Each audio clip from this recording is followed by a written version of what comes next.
So difficult for people to publicly advocate for the problems of men and boys? Because victimhood doesn't work for men the way it works for women. We don't feel sorry for men. And rightly so, by the way.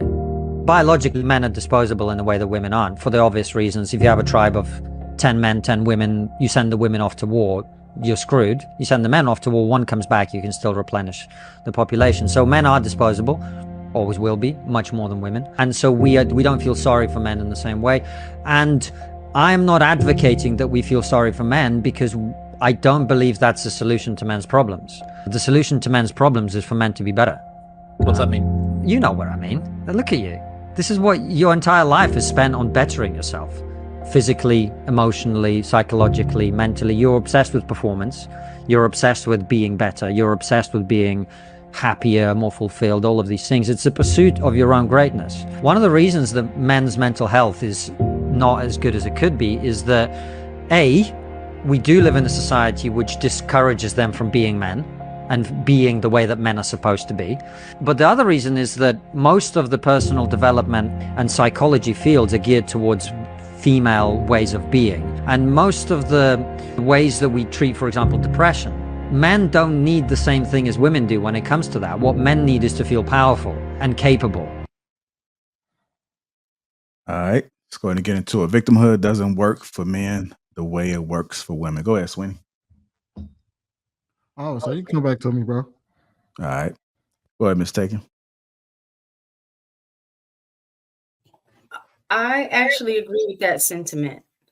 I think men get the short end of the stick.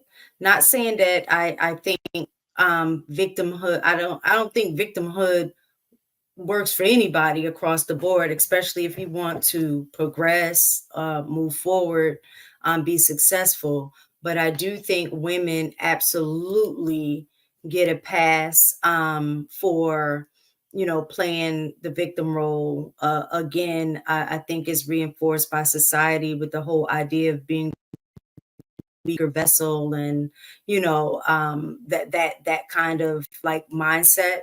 And so I think at times women play it up to their benefit.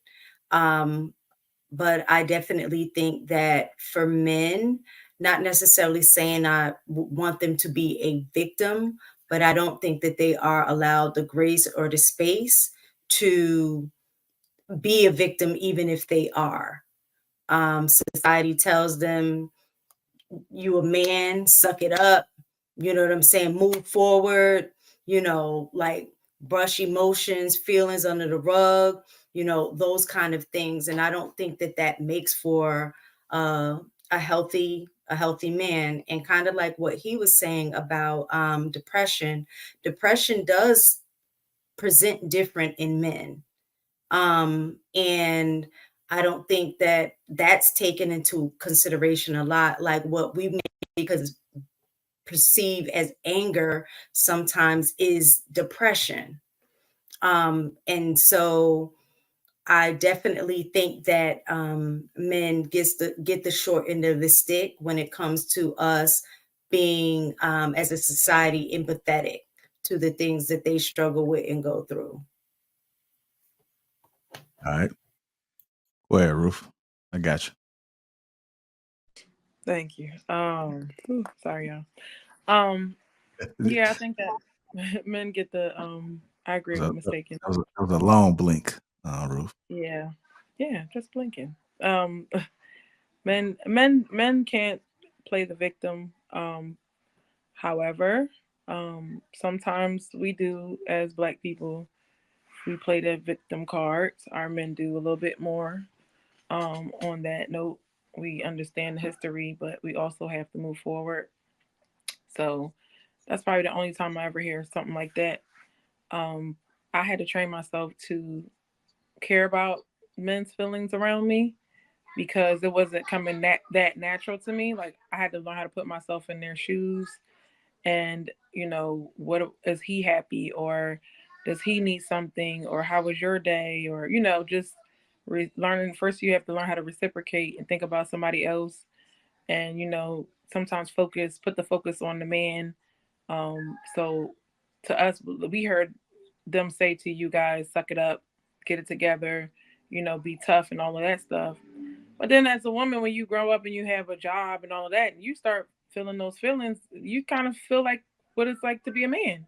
So you should come back and say, you know what? He did have a long day. Like something happened the other day where I walked in the house and I had already cleaned and my daughter cooked dinner and I was like, is this what the men feel? Like, oh my gosh, this is lovely. I love this feeling. It was so great. I was like, oh, this is what y'all be talking about. Because as women, nobody be cooking for us sometimes. So to have the house clean and the food like being prepared as you speak, and it was just tasting great, no matter if it was something simple.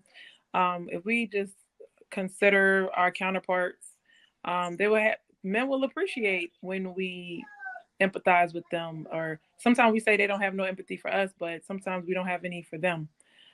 So we have to just kind of look at their lives, and when they say their lives are harder, if they're risking their life, just let them win that. Like, just let them win it, ladies. Like, if they say their life is hard because they gotta work since birth, then let them win that argument. It's okay. Let them have it hard. We know it's kind of hard. We'll talk amongst ourselves and just let them have some victories. And it's really not that hard. When you watch some of these TV shows, the girl has a nice little tone. I was watching Suits.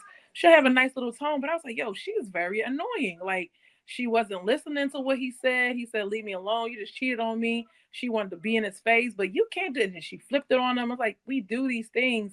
And it's like, we're not really considering, like, when we victimize the man and we don't give him no space, we don't let him rebound, we don't let him do anything. And we did this to you, but I still want to play the victim. And it happens sometimes. If you really reflect, it's not about painting all women with a like, oh, we're bad. It's just like, yo, they're human beings like us, and there are some things that we can fix, and it will make it a more pleasant experience for them to have a relationship with us if we can consider their feelings. All right. Go to you, Jay. Why do you think society tends to respond differently to men and women who present themselves as victims? And I think because we're supposed to be the strong ones or we're the protectors. So, I mean, you think of that in terms of you ever hear people say, check on your strong friends. Like, when somebody appears to have it together or you assume they have it together, you check on them less. You're more catering to the person that is weak and timid and gullible, and because you feel you need to look after them more because they're more susceptible to stuff happening, versus a person is strong. You feel like, okay, the worst can happen but they'll be able to deal with it. You just assume that, not that that's the truth, because we know that to not be true. you know we walk around in our heads every day. Most men walk around in our heads every day just thinking about a bunch of stuff. Some women that say call it emotionally immature, but it's just us versus us in our heads. I think we talked about this on the Sunday show where we'll text each other, what's good, everything's good. A man is never gonna be like, yo, man, shit is fucked up. Girl just cheated on me. Yo, car just got put on a damn tow truck. My car got taken away. Like, we're not about to say all that stuff. Whereas women are more vocal about when their world is crashing down in front of them. You're gonna know that. With men, nah, you're not gonna know that. That's why you have to build a circle around you that will know that know you well enough to be able to identify, okay, he's not doing good. Let's go out for lunch, or let's go out for a drive. You know, let's go to the gym. You have to create a circle of people around you that can see the alerts so that when stuff is happening, they can identify it, because 9 times out of 10, we're not going to say it. It's ego. I'm not going to let Marcus know, yo, dog, I missed the past 5 mortgage payments. 5 months, but you know what I'm saying? Like, I might get off of work, dog, and my furniture might be on the front yard. You know what I mean? Like, we're not gonna say that. Like, so you have to create that circle, create that village, so they'll be able to tell, like, yeah, something's up. All right. Go ahead, Brown Sugar. Brown sugar, babe. So I basically agree with everything that everyone's saying. Kind of what Jay, going along with what Jay said. You gotta kind of go about that type of energy with everyone, but definitely with men. Just kind of peeping the energy and just peeping being able to peep the energy around you, and just seeing when it just needs to be a shift in energy. But definitely with men, because they do, y'all do have it, a lot harder. And because you all are not vocal, like Jay said, and kind of internalize things, you do have to find that outlet for that person to kind of get it out. And I mean, it's nothing wrong with talking about it too. So I mean, if it come down to let's talk about it, let's talk about it. Or let's get into something else. But I feel like it has to be, even if it's not. I feel like you all as men should have another outlet. Even if it's just something like by yourself, like just don't internalize, all the pressure and the stress that just come with life, because the shit is hard. So at least have some type of habit, healthy habit, that you can release that energy. That's all I can say. Yeah. It's nothing like when she say, you need to be released, right? It's a good feeling for me. M. Whites, what are some specific examples or experiences you've encountered that highlight the double standard and how victimhood is perceived based on gender?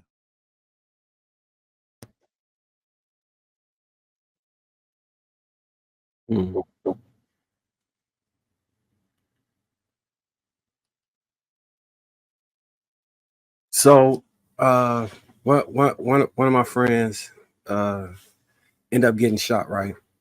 And while he was still, like, he was out of the hospital and he was walking, but he wasn't fully okay.